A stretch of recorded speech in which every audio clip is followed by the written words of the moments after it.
નમસ્કાર વિદ્યાર્થી મિત્રો, તમે છો અમિત તન્ના સાથે। મિત્રો, તમને સૌને ખ્યાલ જ છે કે આપણો બાયોલોજી વિષય એ એવો વિષય છે કે જે માત્ર થિયરી પૂરતો સીમિત નથી, એના માટે પ્રેક્ટિકલનું નોલેજ હોવું પણ એટલું જ આવશ્યક છે, બરાબર છે। એટલે આપણી પ્રેક્ટિકલ એક્ઝામ માટે આપણે પ્રિપરેશન કરવા માટે આ પ્રકારના વિડીયોઝ ખાસ તૈયાર કરેલા છે કે જેને કારણે તમને સંપૂર્ણ નોલેજ મળી રહે। પ્રેક્ટિકલ પરીક્ષામાં કઈ રીતનું પેપર સેટ થાય છે, પ્રેક્ટિકલ પરીક્ષામાં કયા પ્રકારના પ્રશ્નો તમારી સામે આવશે, કઈ રીતે તમારે તેનું પ્રેઝન્ટેશન આપવાનું છે, ઇન ધ સેન્સ કે પ્રાયોગિક કાર્ય કરવાનું છે, તો એ સંપૂર્ણ માહિતી સાથેના વિડીયોઝ આજથી શરૂ કરી રહ્યો છું, બરાબર છે મિત્રો। આજના વિડીયોમાં માત્ર આપણે જે પ્રેક્ટિકલ પરીક્ષાનું જે પરિરૂપ છે કે જે રીતનું પ્રશ્ન પેપર સેટ થાય છે, કયા કયા પ્રયોગ પૂછી શકાય છે, એની સંપૂર્ણ માહિતી ફૂલ્લી ડિટેલ ડિસ્ક્રિપ્શન સાથે તમને આજે આપવામાં આવશે, બરાબર છે। આજનો જે વિડીયો છે એ ખાસ બાય હાર્ટ કરી લેજો, કારણ કે આખી પ્રાયોગિક બુકમાંથી કયા પ્રશ્નમાં કયા પ્રકારના પ્રયોગ પૂછાવાના છે, તેની ગુણ ફાળવણી કેવી છે અને તેમાં કયા કયા પ્રકારના પ્રશ્નો સમાવિષ્ટ થઈ શકતા હોય તેની સંપૂર્ણ માહિતી આજથી મળી રહેશે, બરાબર છે। તો મિત્રો, વધુ સમય ન બગાડતા ખાસ શરૂઆત કરીએ। તો મિત્રો, આપણા કોરોના સંક્રમણ કાળને કારણે થોડા ચેન્જીસ કરી અને નવું પરિરૂપ આપવામાં આવ્યું છે, તો તે અનુસાર જ આપણે પ્રિપરેશન કરતા રહીશું કે જેને કારણે તમને પણ ટુ ધ પોઈન્ટ માહિતી મળતી રહે અને તમે ઇઝીલી દરેકે દરેક પ્રેક્ટિકલની પ્રિપરેશન પણ કરી શકો। ઓકે, તો મિત્રો, વાત કરીએ આપણું જે બાયોલોજીનું પ્રેક્ટિકલ છે એના કોડની। તો એનો જે કોડ છે એ છે 057 મિત્રો। થિયરીનો કોડ છે 056, પ્રેક્ટિકલનો કોડ છે 057, બરાબર છે। સામાન્ય માહિતી આપી દઉં તો મિત્રો, પ્રેક્ટિકલ છે એ 50 ગુણનું હશે, તેના માટે તમને 3 કલાકનો સમય મળશે। અને ખાસ વાત, પ્રેક્ટિકલ પરીક્ષા 2 સેશનમાં લેવાય છે, સવારના સેશનમાં અને બપોર પછીના સેશનમાં। સવારનું સેશન એટલે 10 થી 1નો સમય અને ત્યારબાદ બપોરના સેશનમાં એટલે 2 થી 5ના સમયમાં તમારો વારો કોઈ પણ સેશનમાં આવી શકે, બરાબર છે। તમને જ્યારે રિસિપ્ટ મળશે એ રિસિપ્ટમાં તમને સંપૂર્ણ માહિતી મળી રહેશે કે તમારે કઈ શાળામાં અને કયા સમયે પ્રેક્ટિકલ એક્ઝામ પરફોર્મ કરવા માટે જવાનું છે। ઓકે, તો એ બાબતની તૈયારી આપણે અત્યારથી જ શરૂ કરીશું કે જેને કારણે ત્યાં સુધીમાં દરેકે દરેક પ્રેક્ટિકલ તમે આરામથી શીખી શકો। ઓકે, તો મિત્રો, વાત કરીએ પરિરૂપની। તો જે પ્રથમ પ્રશ્ન છે તેમાં આ રીતે પૂછી શકે કે આપવામાં આવેલ નમૂનાનું પ્રાયોગિક કાર્ય કરી અવલોકન કોઠો અને તારણની નોંધ કરી પરીક્ષકને બતાવો તથા મૌખિક પ્રશ્નોના ઉત્તરો આપો। મિત્રો, અહીં ખાસ ધ્યાનમાં રાખવાનું છે કે આ પ્રયોગ જ્યારે તમારે પરફોર્મ કરવાનો થાય ત્યારે પરીક્ષક તમને જે સાધન સામગ્રી અથવા તો તેને આધારે જે મટીરિયલ આપશે તેનો ઉપયોગ કરી અને તમારે ચોક્કસ પ્રયોગ પરફોર્મ કરવાનો રહેશે। એ પ્રયોગ પરફોર્મ થાય ત્યારે એ પ્રયોગ કઈ રીતે પરફોર્મ કર્યો તે પણ તમારે પરીક્ષકને બતાવવાનું હોય છે અને તેને આધારે તમે જે અવલોકન કોષ્ટક તૈયાર કર્યું હોય અને તમે જે તારણની નોંધ કરી હોય તે પણ તમારે જે તે જગ્યાએ તમારા પરીક્ષક જે હાજર હોય છે તેમને બતાવવાનું રહેશે, બરાબર છે। શરૂઆત કરીએ તો મિત્રો, આ જે પ્રશ્નો છે તેમાં સમાવિષ્ટ પ્રયોગોની વાત કરીએ તો તેમાં આવશે પ્રયોગ નંબર 6, પ્રયોગ નંબર 9, 10, 16, 23 અને 24, બરાબર છે। એટલે કે આ જે પ્રયોગો છે તેમાં પ્રયોગ નંબર 6 એટલે કે ડુંગળીના મૂળની ટોચ ઇન ધ સેન્સ કે મૂલાગ્રમાં સમસૂત્રી ભાજનની અવસ્થાઓનું આસ્થાપન તૈયાર કરી તેનો અભ્યાસ કરવો। અહીં તમારે ડુંગળીની જે રૂટ ટીપ હોય છે તેમાંથી એસિટોકાર્બાઇનની મદદથી આ જે પ્રયોગ પરફોર્મ કરવાનો હોય છે, તો અહીં તમારે સ્લાઇડ તૈયાર કરી અને પરીક્ષકને બતાવવાની રહેશે, ક્લિયર। ત્યારબાદ જે 9મો પ્રયોગ છે તેમાં મેન્ડલના વિશ્લેષણના નિયમની ચકાસણી કરવી, એટલે કે એક સંકરણનો પ્રયોગ જેમાં તમને મણકા આપેલા હશે, આ મણકાનો ઉપયોગ કરી તમારે પ્રયોગ પરફોર્મ કરવાનો અને પરીક્ષકને બતાવવાનો રહેશે। ત્યારબાદ 10મા પ્રયોગમાં મેન્ડલના મુક્ત વિશ્લેષણના નિયમની ચકાસણી કરવી, એનો મતલબ કે અહીં મેન્ડલના દ્વિસંકરણના પ્રયોગ અનુસાર તમારે પ્રયોગ પરફોર્મ કરવાનો છે, જેમાં તમને 4 અલગ અલગ રંગના મણકા આપેલા હશે અને તેને અનુસાર તમારે પ્રયોગ પરફોર્મ કરી એમાં જે અવલોકન તારણ મળે એ તમારે પરીક્ષકને બતાવવાનું રહેશે. મિત્રો, આ બંને પ્રયોગ જે છે, પ્રયોગ નંબર 9 અને 10, આ બંને પ્રયોગમાં ખાસ ધ્યાન રાખવાનું છે કે તમારે જે સ્વરૂપ પ્રકાર પ્રમાણ મળે છે તે અનુસાર મણકા છે એની ગોઠવણી પરીક્ષકને બતાવવાની રહેશે. બરાબર. ત્યારબાદ પ્રયોગ નંબર 16 છે, એ પણ આ પ્રશ્નમાં છે. તો તે છે ભૂમિની જળ ધારણ ક્ષમતાનો અભ્યાસ કરવો, જેમાં તમને અલગ અલગ ભૂમિના નમૂના આપેલ હશે અને આ નમૂના અનુસાર તમારે તે પ્રયોગ પરફોર્મ કરી પરીક્ષકને બતાવવાનો રહેશે. ત્યારબાદ પ્રયોગ નંબર 23, તો તેમાં ચતુષ્ક પદ્ધતિ દ્વારા વનસ્પતિની વસ્તી ગીચતાનો અભ્યાસ અને 24મા પ્રયોગમાં ચતુષ્ક પદ્ધતિ દ્વારા વનસ્પતિની વસ્તીની આવૃત્તિનો અભ્યાસ કરવાનો છે. તો એના માટે પણ તમને ચતુષ્કની વ્યવસ્થા અથવા ચોક્કસ વનસ્પતિ કે મણકા કે કોઈ પણ રીતની વ્યવસ્થા જે તે લેબમાં ગોઠવેલી હશે એ સૂચના આપે એનું પાલન કરી અને એ અનુસાર પ્રયોગ પરફોર્મ કરવાનો હોય છે. બરાબર છે મિત્રો. ગુણ ફાળવણીની વાત કરી લઈએ તો મિત્રો, આ પ્રશ્ન 1માં પ્રાયોગિક કાર્ય તમે જે પરફોર્મ કરો છો તેના તમને 2 ગુણ આપવામાં આવશે. અવલોકન કોષ્ટક અને તારણ ડ્રો કરી લખી પરીક્ષકને બતાવશો તો તેમાં સાચા ઉત્તરના સાચા પરફોર્મન્સને આધારે જે અવલોકન મળેલ છે તેના 2 ગુણ. રજૂઆત કે ગોઠવણી કરશો, પ્રયોગની રજૂઆત જે મૌખિક પ્રશ્નો પૂછશે ત્યારે પણ પૂછી શકે અને પ્રયોગની ગોઠવણ જે રીતે કરી છે તેના 2 માર્ક અને મૌખિક પ્રશ્નો જે પૂછવામાં આવે આ પ્રયોગને અનુસાર તેના પર 2 માર્ક. એનો મતલબ કે ટોટલ 8 માર્ક તમને આને આધારે મળી શકે. બરાબર મિત્રો, ખાસ સમજવાનું છે કે જ્યારે તમે પ્રયોગ પરફોર્મ કરો ત્યારે તમને જે સપ્લિમેન્ટરી આપેલ હોય, જે આન્સર શીટ હશે તેમાં તમારે એક તો હેતુ લખવાનો, ઇન ધ સેન્સ કે જે પ્રશ્ન આપેલો છે તે પ્રશ્ન લખવાનો. ત્યારબાદ પ્રયોગ માટે કોઈ સાધનો જરૂરી હોય તેની સૂચિ લખી અને માત્ર પ્રયોગને જરૂરી આકૃતિ દોરવાની હોય તો જ દોરવાની. અવલોકન કોષ્ટક અને તારણ આપવાનું છે. મિત્રો, અહીં તમારે પ્રાયોગિક પદ્ધતિ લખવાની નથી હોતી. બરાબર છે. પદ્ધતિ લખીને સમય બગાડવાનો નથી થતો, કારણ કે શિક્ષક તમારી પાસે આવશે ત્યારે પદ્ધતિ જાણશે, તમારી પાસેથી મૌખિક પ્રશ્નો પૂછશે તો એ સમયે તમારે તેમાં મૌખિક રીતે આન્સર આપવાના થશે. પ્રયોગ પદ્ધતિ લખવાની હોતી નથી. માત્ર હેતુ, જરૂરી સાધનો, અવલોકન કોષ્ટક, તારણ અને જો કોઈમાં આકૃતિ આવતી હોય તો આકૃતિ, આટલું જ દોરવાનું રહેશે. બરાબર છે. બીજી ખાસ વાત મિત્રો કે અહીં પ્રયોગ નંબર જે 9 અને 10 છે, સ્પેસિફિકલી જે મેન્ડલના વિશ્લેષણ અને મુક્ત વિશ્લેષણના નિયમો છે તેના માટે તમને ચોક્કસ રંગના મણકા આપવામાં આવશે. બરાબર છે. રેડ છે, વ્હાઇટ છે, ગ્રીન છે કે યેલો છે, આ પ્રકારના મણકા આપશે અને આ જે મણકા છે તેની ગોઠવણી કરી અને તમારે પ્રયોગ પરફોર્મ કરવાનો રહેશે. મિત્રો, અહીં એક એવી શક્યતા પણ છે કે શિક્ષકો તમને 2ની જોડીમાં આ પ્રયોગ પરફોર્મ કરવા આપશે. બરાબર છે. પરંતુ આપણે આપણી રીતે ખાસ તૈયાર રહેવાનું છે. મણકાથી કઈ રીતે પ્રયોગ થાય એની ચોક્કસ રજૂઆત તમને એ જે તે પ્રયોગમાં હું સમજાવી આપીશ. ઓકે, તો આ વાત થઈ પ્રયોગ નંબર 9 અને 10 ની ખાસ વાત. નેક્સ્ટ વાત કરીએ પ્રશ્ન નંબર 2 ની.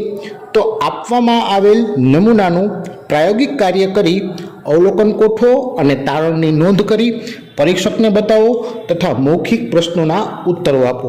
મિત્રો, આ પ્રયોગ 7 માર્કનો છે. આ પ્રયોગમાં સમાવેશ કરેલ પ્રયોગની વાત કરીએ તો પ્રયોગ નંબર 15 એટલે કે ભૂમિના નમૂનાઓના બંધારણનો અભ્યાસ કરવો. ત્યારબાદ પ્રયોગ નંબર 19 છે, પાણી અને ભૂમિના વિવિધ નમૂનાઓની pH નક્કી કરવી.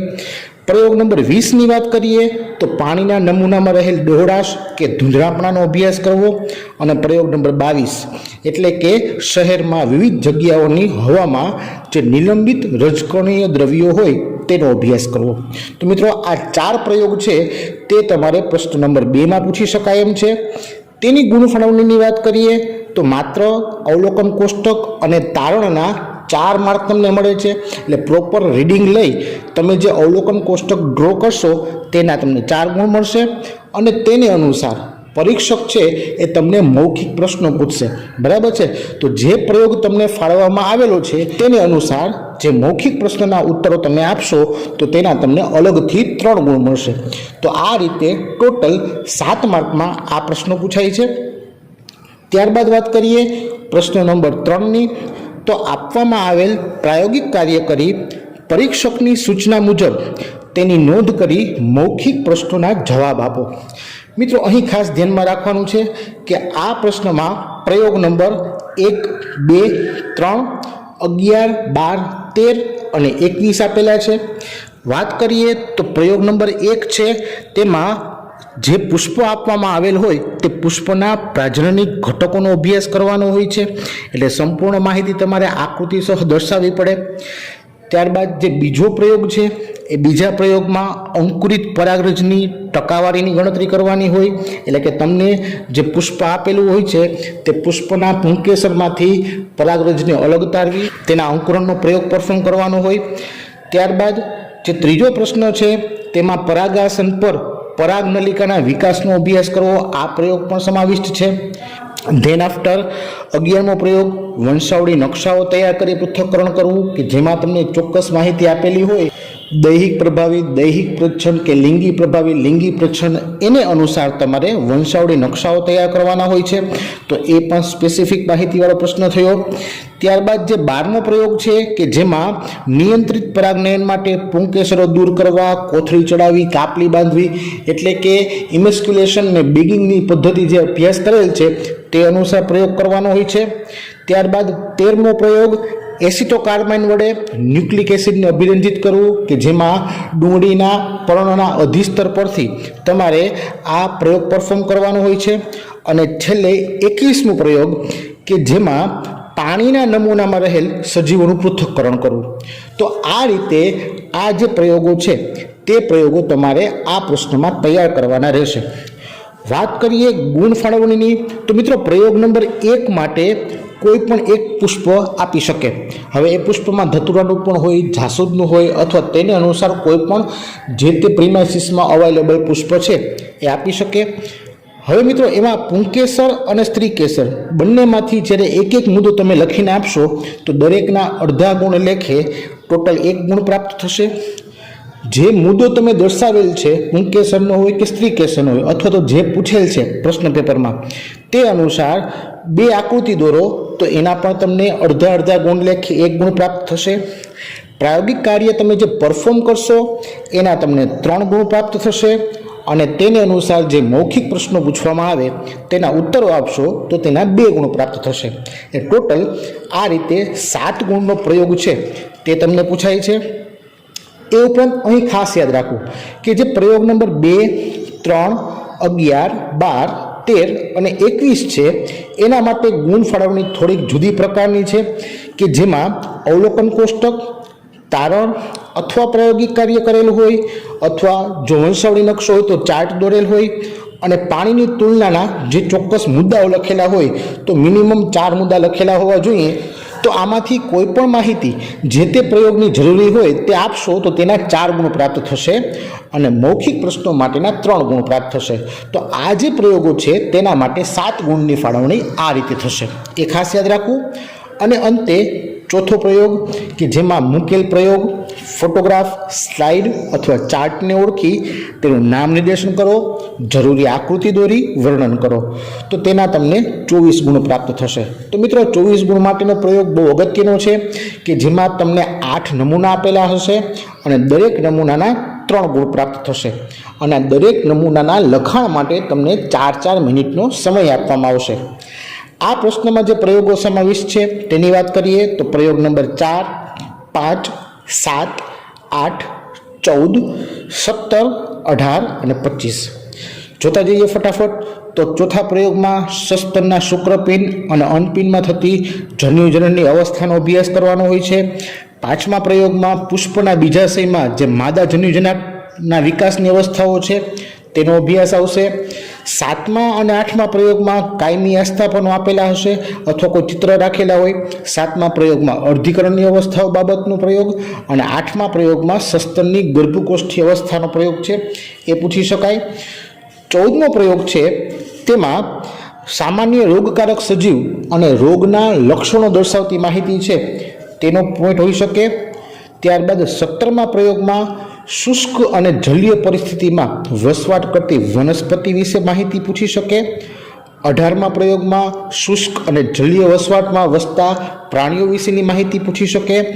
અને જે 25મો પ્રયોગ છે તેમાં વનસ્પતિ તથા પ્રાણીમાં થતા રચતા સદૃશ અને કાર્ય સદૃશ અંગો વિશેની માહિતી પૂછી શકે. તો આ રીતે 8 નમૂનાઓ મૂકેલ હોય. બરાબર છે. આ નમૂનાની ગુણ ફાળવણીની વાત કરી લઈએ તો નમૂનાની ઓળખના 0.5 ગુણ, એટલે જો સાચો નમૂનો તમે ઓળખો તો તેના તમને 0.5 ગુણ મળશે. નમૂનાની આકૃતિ ડ્રો કરશો તો તેના અલગથી બીજા 0.5 ગુણ મળશે અને નમૂનાનું વર્ણન કરશો તો તેના તમને 2 ગુણ પ્રાપ્ત થશે. તો આ રીતે એક નમૂનાના 3 ગુણ અને 8 નમૂનાના 24 ગુણ તમને આ રીતે પ્રાપ્ત થાય. દરેક નમૂના માટે 4 મિનિટ તમને મળશે, એ વાત ખાસ યાદ રાખવી. ક્લિયર? હવે મિત્રો એમાં રોટેશન પ્રકારે પદ્ધતિ હોય છે. કઈ રીતે હોય છે સમજાવું. મિત્રો સૌપ્રથમ 8 વિદ્યાર્થીઓને એક સાથે બોલાવશે. બરાબર છે. અલગ અલગ પ્રોસેસમાં નમૂના, ફોર એક્ઝામ્પલ રાઉન્ડ ટેબલ હોય અથવા તો એક સ્ટ્રેટ જગ્યા હોય, કોઈ પણ રીતે જે તે લેબમાં વ્યવસ્થા હોય એ પ્રમાણે 8 નમૂનાને ગોઠવેલા હશે. બરાબર છે. સૌપ્રથમ પહેલો વિદ્યાર્થી 1 નંબર ઉપર, બીજો વિદ્યાર્થી 2 નંબરના નમૂના પર, ત્રીજો વિદ્યાર્થી 3 ઉપર, એવી રીતે 8 નમૂના પર 8 વિદ્યાર્થીઓને ત્યાં રાખવામાં આવશે, ઊભા રાખવામાં આવશે. બરાબર છે. તમને સપ્લિમેન્ટરી આપેલી હશે. એ સપ્લિમેન્ટરીમાં તમારી સીટ નંબર છે, તમારી સાઇન છે, તમારી બધી વિગતો ફિલઅપ કરીને તૈયાર રહેવાનું રહેશે. બરાબર છે. જ્યારે એ લોકો સ્ટાર્ટ કહેશે અથવા તો બેલ પ્રેસ કરશે ત્યારથી તમારે જે તમારી સામે નમૂનો છે એ જ નમૂનાનો નંબર લખવાનો. ફોર એક્ઝામ્પલ તમે ત્રીજા નંબરે છો તો નમૂના નંબર 3 થી શરૂઆત કરવાની છે, તો નમૂના નંબર 3 લખવાનો, 1 નથી લખવાનો, 1 નંબર નથી લખવાનો. બરાબર છે. જો 1 નંબર લખશો તો પહેલા નમૂનાની માહિતી તમે લખેલી છે એવું સાબિત થશે. એટલે તમે ત્રીજા નંબર પર ઊભા છો તો તમારે ત્રીજા નંબરથી શરૂઆત કરવાની છે. એટલે 3 લખી અને નમૂના નંબર 3 લખીને તમારે એ વિગત આપવાની છે. સૌપ્રથમ એ નમૂનાને ઓળખશો તો 0.5 ગુણ, આકૃતિના 0.5 અને વર્ણનના 2 ગુણ. આ સંપૂર્ણ વિગત આપવાની તમને 4 મિનિટ મળશે. બરાબર છે. ચોથી મિનિટ પૂર્ણ થશે એટલે બેલ વાગશે. એ બેલ વાગવાથી તમને ચેન્જ થવાનું કહેશે તો તમે એક સ્થાનેથી તમારા પછીના સ્થાને જશો. એટલે કે 3 નંબરના નમૂના પર જે વ્યક્તિ ઊભો હશે, જે વિદ્યાર્થી હશે, તે હવે 4 નંબરના નમૂના પર જશે. એટલે 1 વાળો 2 પર આવશે, 2 વાળો 3 પર, 3 વાળો 4 પર, 4 વાળો 5 પર, 5 વાળો 6 પર, 6 વાળો વ્યક્તિ 7 પર, 7 વાળો 8 પર અને 8 નંબર પર ઉભેલો વિદ્યાર્થી 1 નંબર ઉપર આવશે. ક્લિયર? તો આ રીતે રોટેશન સતત ચાલશે. દરેકે દરેક 8 વિદ્યાર્થીઓ છે તેને 8 નમૂના આ રીતે વારાફરતી સામે આવશે. દરેકે દરેક નમૂના માટે તમને 4 મિનિટનો સમય ફાળવવામાં આવશે અને અંતે 24 માર્કની આ રીતના પ્રશ્નની પ્રિપરેશન તમારી પૂર્ણ થશે. ક્લિયર? મિત્રો ખાસ સમજાઈ ગયું હશે. રોટેશન પદ્ધતિ પ્રમાણે તમારે ખાસ તૈયારી કરવાની હોય છે. સ્કૂલમાં પણ તમને તૈયારી કરાવશે જ, પરંતુ અહીં આપણે આ નમૂનાની પણ પ્રિપરેશન વચ્ચે વચ્ચે લઈ લેશું જે થિયરી બેઝડ હોય છે. બરાબર? તો એ રીતે પણ તમારે આને તૈયારી કરવાની છે. મિત્રો ખાસ યાદ રાખજો, આ પ્રશ્ન સૌથી વધારે માર્કનો છે, સૌથી વધારે ગુણ 24 ગુણનો છે. બરાબર છે? એટલે જેટલા મેક્સિમમ માર્ક તમે થિયરી બેઝડ કવર કરી શકશો એ બહુ ઈઝી પડશે.